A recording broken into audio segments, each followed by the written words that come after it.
Uzbekistan ada Dr. Diki.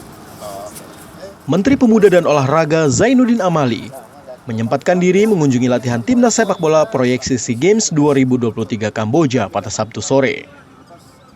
Sebanyak 34 pemain telah melakoni training camp tahap 1 gelombang pertama di lapangan Senayan di bawah pelatih kepala Indra Syafri.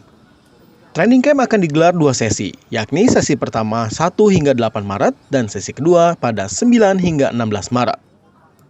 Pada kunjungan kali ini, Menpora menyampaikan target medali emas yang wajib direbut oleh skuad Garuda Nusantara pada SEA Games Mei mendatang. Pelatih timnas U22 Indra Syafri pun optimis menjawab target Menpora sekaligus mengembalikan kepercayaan pecinta sepak bola nasional.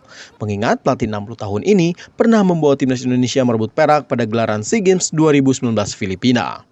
Bayangkan 32 tahun sepak bola kita tidak pernah mendapatkan lagi emas. Makanya itu kita harapkan untuk yang dibawa Coach Indra Syafri, insya Allah di Kamboja, tim nasional sepak bola kita menghasilkan medali emas. Setelah kunjungannya ke timnas U22 Putra proyeksi SEA Games, Menpora Amali juga menyempatkan untuk memberi dukungan kepada timnas U20 sepak bola putri. Tim berjuluk Garuda Pertiwi Muda akan mengikuti babak pertama kualifikasi Piala Asia Wanita U20 2024 di Vietnam 7 hingga 11 Maret 2023. Timnas Putri U20 Indonesia tergabung di grup F bersama Vietnam, India, dan Singapura.